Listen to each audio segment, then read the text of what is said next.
이스라엘의 광야 여정은 성도들의 믿음의 여정에 많이 비견이 되죠. 물과 숲이 무성한 오아시스에 머물 때 삶이 광야라는 걸 잠시 잊지만 이어지는 험악한 여정에서 여기가 광야임을 우리는 다시 뼈저리게 느끼게 됩니다. 사람이 광야를 지나지 않으면 가장 중요한 것을 보지 못합니다. 거의 대부분의 성도들은 광야에서 하나님을 만납니다. 광야를 지났을 때 비로소 광야가 나를 바꿔 놓았다는 것도 깨닫게 되죠. 그러나 오늘 본문에서 하나님이 이 광야에서 얼마나 철저하게 이스라엘을 보호하고 인도하시는지를 보며 말할 수 없는 안도감을 느낍니다.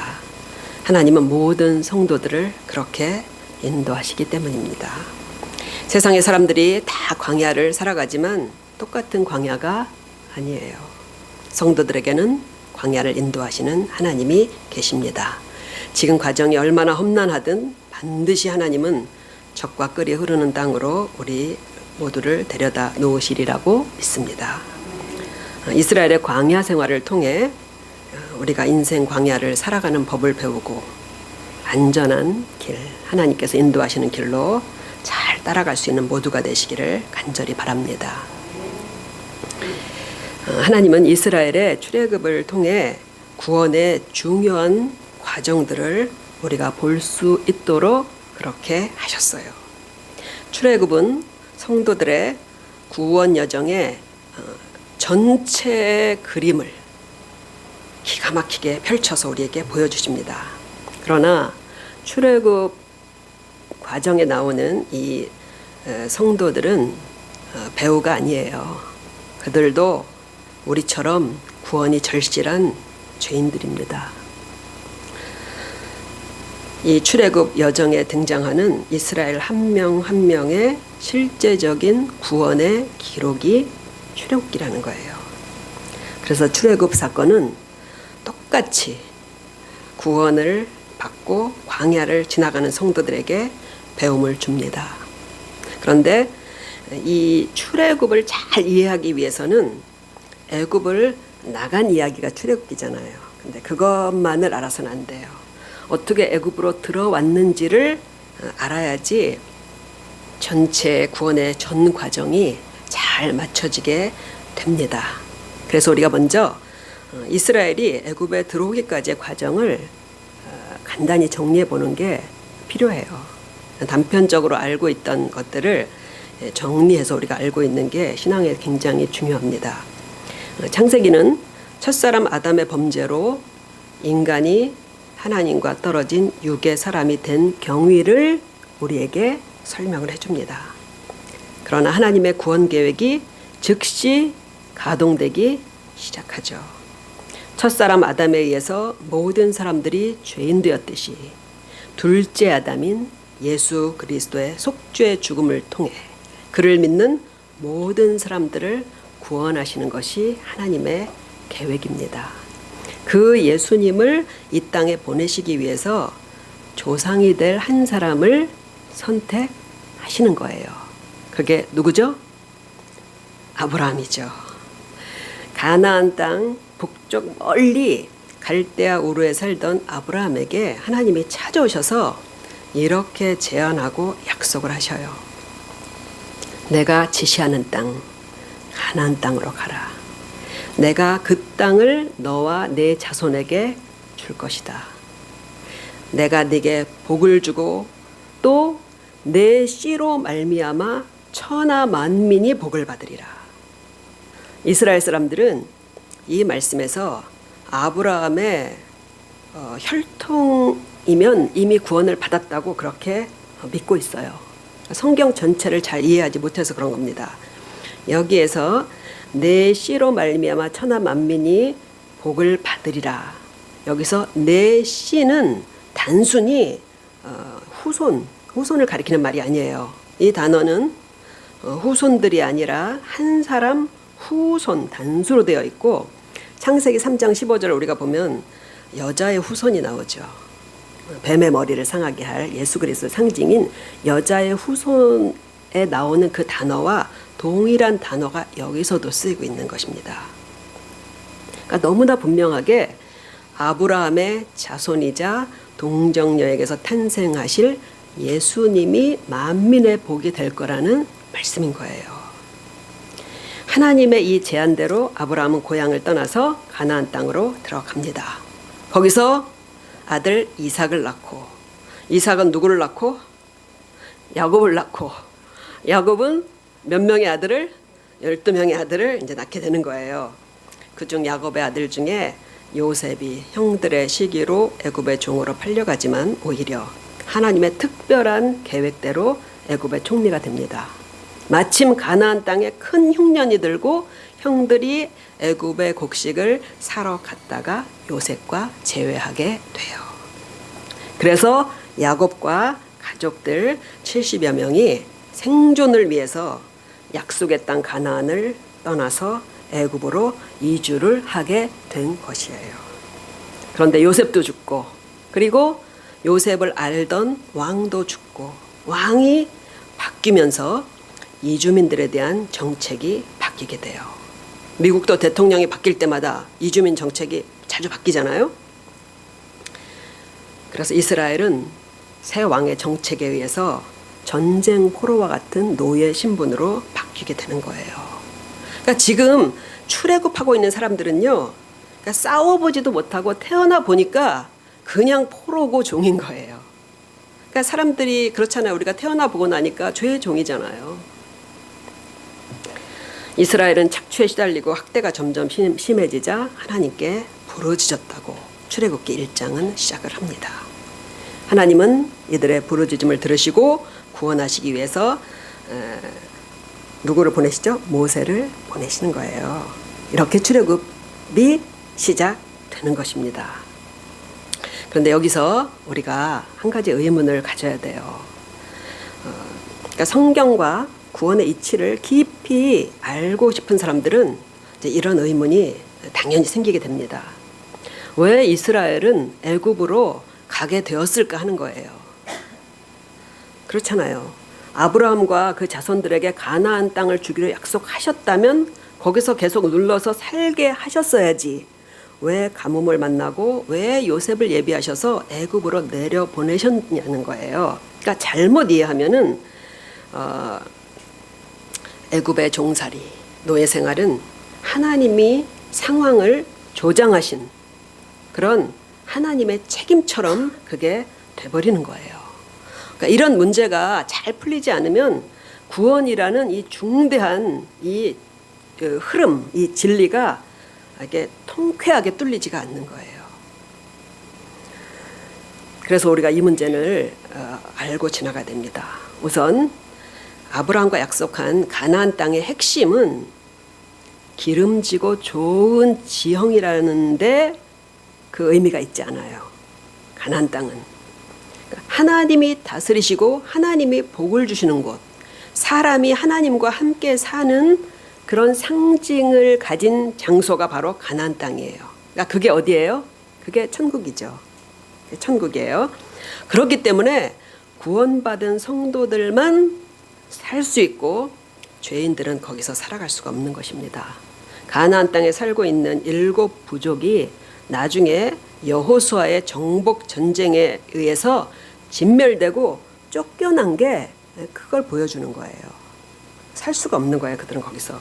그런데 야곱과 그의 아들들이 가나안 땅에서 어떻게 살았어요? 가족 간의 시기와 다툼이 결국 동생 요셉을 죽이는 음모까지 갑니다. 야곱의 큰아들 르우벤은 서모와 간통을 저지릅니다. 유다는 내춘을 하죠. 멸망받을 가나안 부족보다 나은 게 하나도 없다는 거예요.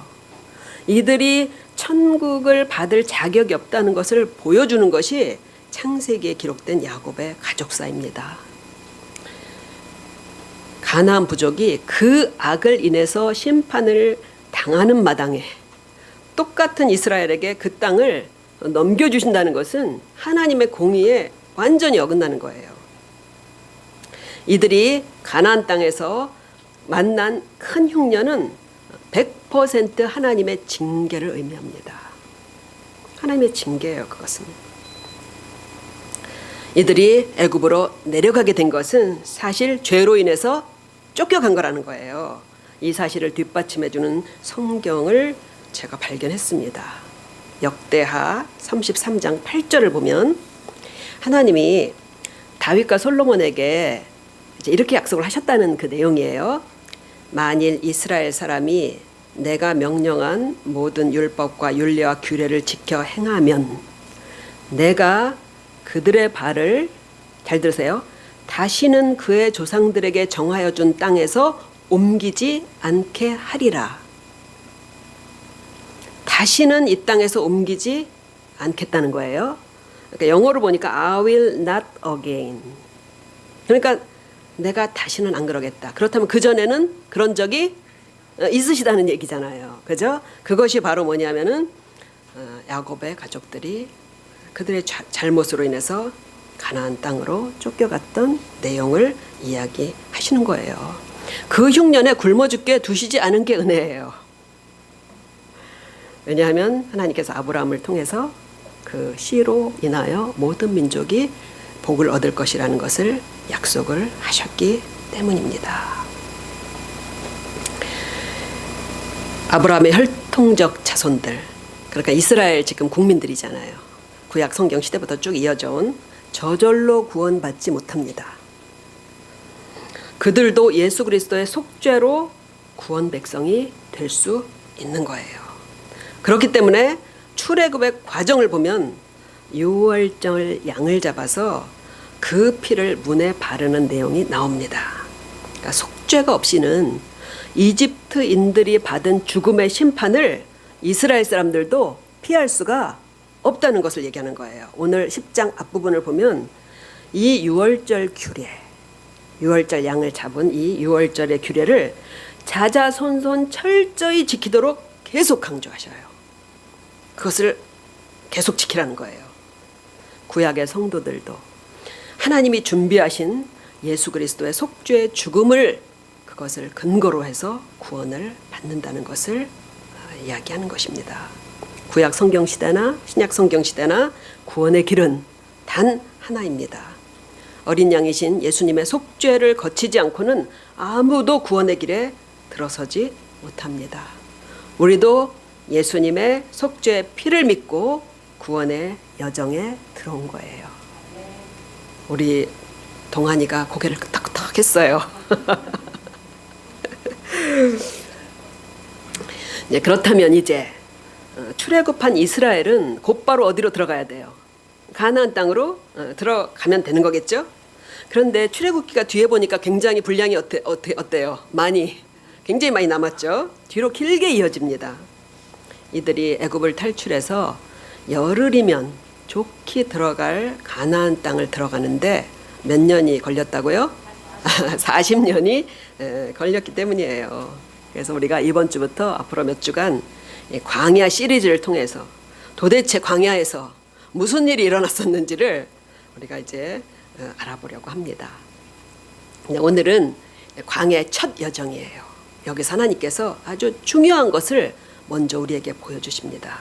그것은 구원하시는 방법만이 아니라 구원 얻은 뒤의 여정도 철저히 하나님이 계획하고 인도하신다는 것이에요.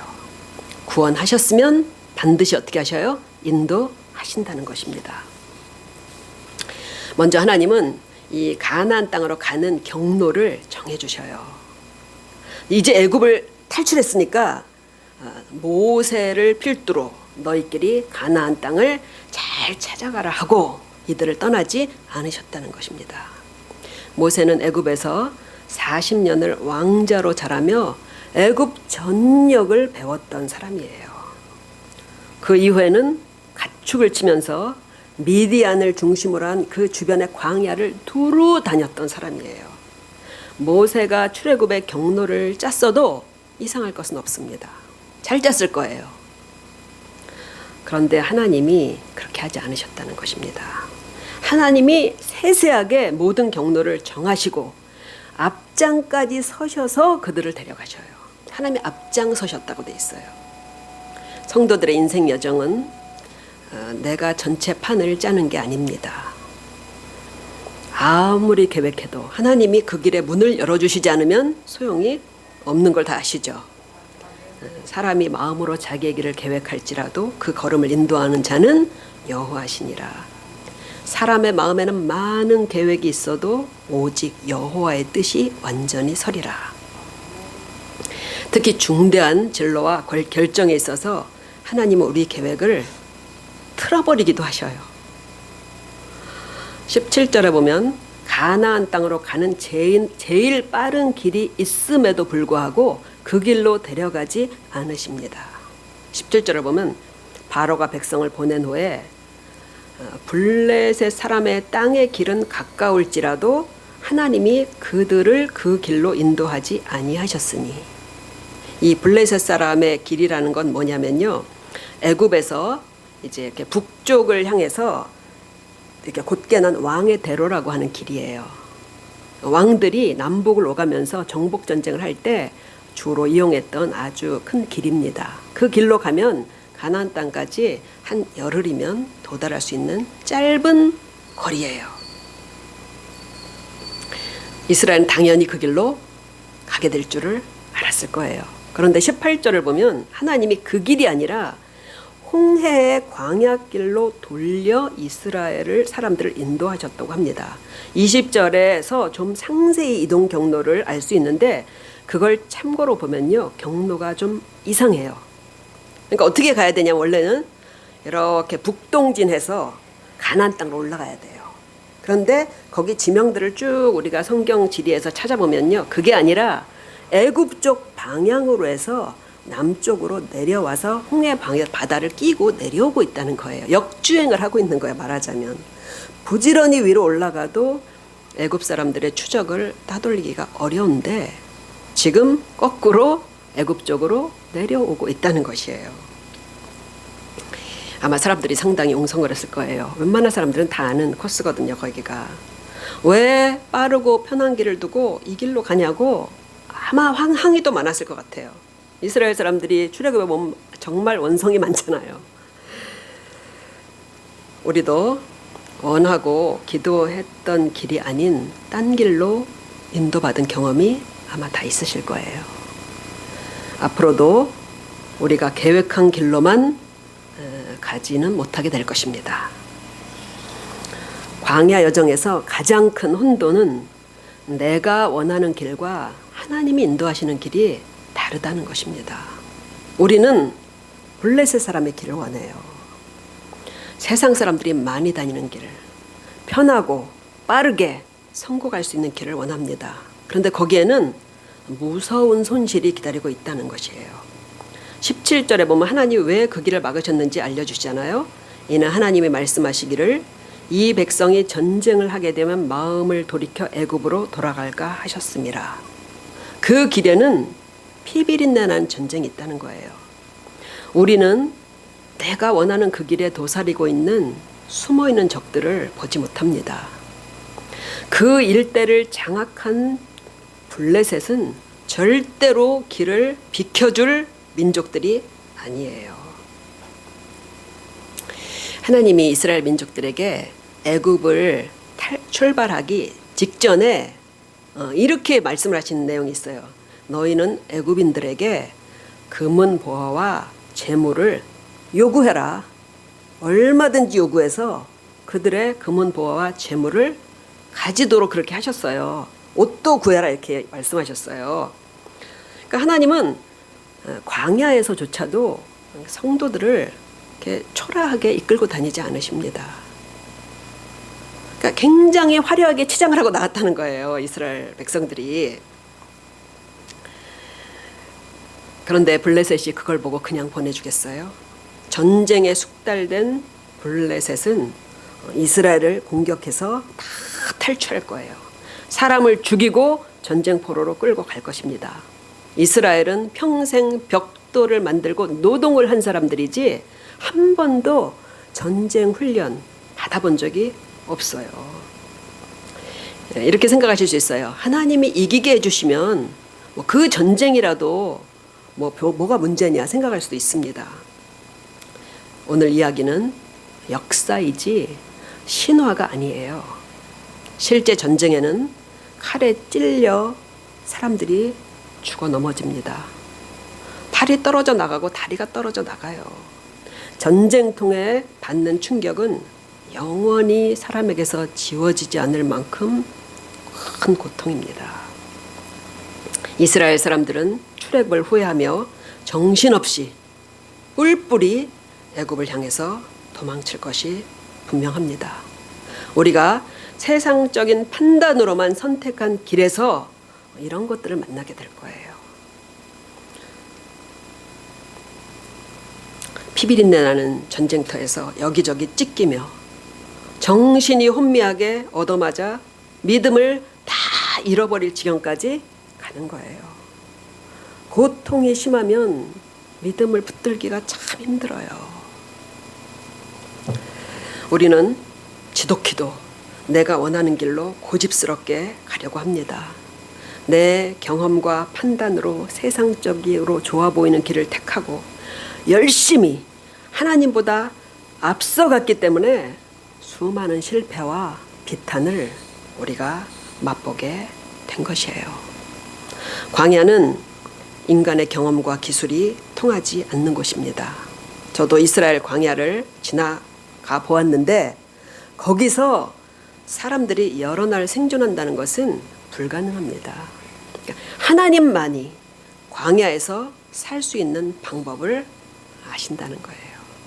네, 오늘 하나님께서 인도하시는 이 길의 말씀에 비춰볼 때 우리는 한 가지 영적 원리를 발견하게 됩니다. 하나님이 우리가 살도록 인도하시는 길은 대개 내가 나서서 싸우는 길이기보다는 내가 죽는 길이에요. 광야를 통과할 수 있는 길은 블레셋과 싸우는 길이 아니라 홍해에서 죽어야 되는 길이라는 거예요. 죽는 길. 내 앞에 문제와 적군들과 맞붙어서 싸워서 이기는 게 아니라는 거예요. 오히려 늘 달라붙어서 싸우려고 하는 나의 옛사람이 홍해바다에 수장 죽고 성령의 힘으로 매일 다시 살아나는 것이 이 광야를 잘 살아가는 길입니다. 잘 죽는 게 잘 사는 거예요. 우리가 죽으면요 더 많이 이길 수 있습니다. 또 이 길의 원리에는 이런 영적인 원리를 가르치는 것뿐 아니라 실제로 하나님께서 그렇게 우리를 살피시며 삶을 인도해 주신다는 것을 보여주시는 거예요. 하나님께서 이스라엘이 전쟁을 만날 때 혼비백산에서 도망칠 것을 내다보셨어요. 그리고 미리 그 길을 막아주셨다는 거예요. 저 길로만 가면 잘 될 텐데 왜 안 열어주시냐는 것은 내 생각일 뿐입니다. 잘 되는 길이 아닌 거예요. 하나님은 우리가 내 자녀들 마음을 내가 헤아리듯이 우리 자녀들 마음을 내가 헤아리잖아요. 그죠? 그렇게 하나님 우리를 헤아려 주신다는 것을 오늘 본문에서 알 수 있어요. 쟤네들은 저런 문제를 만나면 포기하고 그냥 주저앉을 텐데 이 시험은 너무 과해서 못 이길 텐데 이 충격을 버텨내지 못할 텐데 하나님이 우리의 똑같은 심정을 가지고 우리와 같이 하시고 우리가 이겨낼 수 있는 길로 골라서 인도하신다는 것입니다. 우리 교회에서 제일 강자가 누구예요? 소은이. 소은이하고 우영이가 제일 강자예요. 우리 어른들이 막 허리를 숙이고 눈높이를 맞춰서 막 쩔쩔매잖아요. 그죠? 우리도 얼마나 연약한 자들입니까? 우리가 그렇게 세지 않아요. 주님은 갓난아기의 부모처럼 우리를 지키십니다. 제가 과일 중에서 복숭아를 좋아하는데요. 우리 서원이도 저를 닮아서 복숭아를 참 좋아합니다. 요즘 복숭아가 이제 막 나오는데 그래서 이제 제가 몇 개를 사다 놓고 이제 먹고 있습니다. 근데 생각해 보니까요. 지금처럼 제가 복숭아 하나를 온전하게 깎아서 혼자 먹은 기억이 많이 안 나더라고요. 복숭아가 하나에 2, 3천 원하고 꽤 비싸요. 그죠? 싼 과일이 아닙니다. 그래서 이게 이제 많이 사다 놓지 못하잖아요. 먹을 때는 항상 이제 2개를 꺼내서 서원이랑 같이 먹는데, 백 목사님 죄송합니다. 항상 탄대기 줘가지고 먹는데, 그걸 이제 깎으면은 거의 이렇게 통통하고 좋은 부분은 다 이제 딸을 주게 되는 거예요. 그리고 보면 저는 거의 발라먹고 있더라고요. 그러니까 돈이 뭐 그거를 못 사 먹을 정도가 아닌데도 불구하고 그렇게 되더라고요. 부모가 좋은 것을 자식에게 먹이고 싶고 좋은 것을 주고 싶은 그 마음을, 그 부모 마음 다 알잖아요. 그죠? 하물며 하나님께서, 인간 부모의 마음도 이런데 하나님께서 우리를 어떻게 사랑하고 인도하시겠습니까? 오늘 블레셋을 만나서 정말 시겁할 그 이스라엘 백성들의 마음을 헤아리시는 하나님, 그 하나님을 우리가 믿고 안심하고 광야길을 따라가도 좋으리라고 믿습니다. 아멘. 그런데 이제 19절을 보면요, 특이한 일이 하나 끼워져 있어요. 거기에 무슨 일이 끼워져 있냐면은, 거기 보면 모세가 이제 애굽에서 나올 때 뭐를 들고 왔다 그래요? 그 350여 년 전에 죽은 요셉의 유골을 메고 나왔다고 해요. 300여 년 되면 뼈가 다 삭을 것 같은데, 아마 그 당시 애굽에는 그 미이라 하는 그런 기술이 있었잖아요. 아마 그래서 유골이 남아 있었던 것 같아요. 유골을 메고 나왔다는 거예요. 요셉이 죽을 때 자손들에게 너희가 애굽에서 나갈 때 반드시 내 유골을 메고 가서 가나안 땅에 장사 지내라고 그렇게 맹세를 시켰기 때문이에요. 하나님이 반드시 너희를 찾아오시리니 너희는 내 유골을 여기서 가지고 나가라. 하나님이 반드시 너희를 찾아오시리니. 그러니까 이 유골을 앞장 세워서 나갈 때, 그럴 때 이 이스라엘 자손들이 뭘 생각했어요? 하나님이 우리를 찾아오셨구나. 그러면 이제 뭐만 남은 거예요? 가나안 땅으로 인도하시겠구나. 하나님은 반드시 너희를 찾아오시리니 약속을 지키시는 하나님이에요. 애굽왕 바로의 그 노예 포로 생활에서 벗어난다는 것은 그거는 불가능한 일이에요. 생각해 보세요. 일본이 식민 통치하고 있는 우리나라를 그냥 해방시켜 준다는 게 있을 수 없는 일이잖아요. 이스라엘이 애굽에서 풀려난 것은 지구 역사상 가장 불가능한 일이 일어난 것입니다. 요셉의 말대로, 예언대로 기적같이 하나님은 약속하신 대로 찾아오셨고 그들을 가나안 땅으로 데려갈 일만 남은 거예요. 요셉의 유골을 보며 이스라엘은 그것을 기억하며 앞으로 나가면 되는 것입니다. 하나님이 찾아오셨던가요? 하나님이 나를 찾아오셨나요? 그리고 우리들은 과거 다 하나님의 신실하고 기가 막힌 인도를 경험했다고 저는 믿어요. 그것을 절대 잊지 말고 증표를 삼아서 어떤 광야의 길이라도 믿음으로 주님을 따르시기 바랍니다. 그리고 마지막으로 광야에는 이들을 실제로 인도하는 구름 기둥과 불 기둥이 있었습니다. 구름 기둥과 불 기둥이 없이는요, 그 광야를 절대로 횡단할 수 없습니다. 광야를 내리쬐는 강렬한 태양을 구름 기둥이 막아주는 거예요. 기온이 급속히 떨어지는 광야의 밤에는 구름 기둥 안에서 불과 빛이 나와서 이스라엘을 보호하고 어둠을 밝혀 주었습니다. 그러니까 현실적인 이런 성도들의 삶을 보호하시는 하나님의 은혜를 눈으로 보여주시는 거예요. 그러나 이런 구름 기둥과 불 기둥은 단지 기후 현상이 아닙니다. 본문의 전후 성경을 보면요, 하나님께서 그 구름 기둥 가운데 실제로 함께 계셨다는 것을 알 수 있어요. 그러니까 하나님께서 실제 우리가 구원을 받고 주님을 따르는 그 여정에 같이 하신다는 거예요. 그렇잖아요. 성령께서 우리 어떻게 하고 계셔요? 같이 하고 계시잖아요. 또 구름 기둥과 불 기둥은 어디로 갈지 방향을 지시하고 언제 떠나고 언제 머물지를 정해주는 매일의 실질적인 인도자였습니다. 그런데 지금은 구름 기둥과 불 기둥이 보이지 않습니다. 그래서 언제 일어나 걸어야 될지 어느 방향으로 가야 될지 출애굽의 구름 기둥과 불 기둥이 우리 눈에는 보이지 않아요.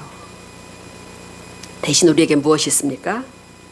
내 발에 등불이 되고 내 길에 빛이 되시는 여호와의 말씀이 우리에게 있잖아요. 성령께서 그 말씀 안에서 그 말씀을 통해서 우리를 인도하시는 것입니다. 말씀을 따라가는 길이 그게 하나님이 인도하시는 길을 가는 거예요. 요즘 우리가 함께 말씀을 묵상하는 것은 이렇게 성령님의 음성을 듣고 인도를 받는 훈련인 거예요. 그렇게 우리는 하나님의 말씀을 통해서 안전하게 이끄시는 주님의 길로 나아가게 될 것입니다. 말씀을 정리하겠습니다. 우리가 오래 광야를 걸을 때가 있어요. 인생에서. 그럴 때 보면 너무나 지치고 피곤하고 한없이 초라해 보입니다. 그러나 광야를 행군하는 이스라엘 사람들은 거대한 구름 기둥과 불 기둥의 비호를 받으며 그 무서운 광야에서 살아남은 전설적인 민족으로 그렇게 가나안 땅에 소문이 나고 있었어요. 대단한 민족이다. 삶이 찬란하지 않다 해도 주님이 우리 안에 커질수록 우리는 찬란해집니다. 내 삶이 가장 빛날 때는 성공하고 사랑받고 건강하고 많은 것을 누릴 때가 아니에요. 예수님이 내 안에 충만하게 계시고 늘 내 안에서 말씀이 생각나고 나를 가득 채울 때 그때가 우리가 가장 찬란할 때예요. 사람들의 눈에도 우리가 그런 삶을 갈 때 이스라엘 민족처럼 대단하게 보이는 거예요. 그렇게 하나님은 우리를 인도하셔서 축복의 장소로 데려가실 것입니다. 출애굽의 구름 기둥과 불 기둥이 절대로 이스라엘을 떠나지 않은 것처럼 아무리 잘못해도 안 떠나요. 40년 동안. 성령께서 우리의 갈 길을 잘 지도하시며 평생 우리와 함께 하실 것입니다. 이것을 믿으시고 담대하게 살아가는 우리 모두가 되시기를 축원드립니다. 아멘.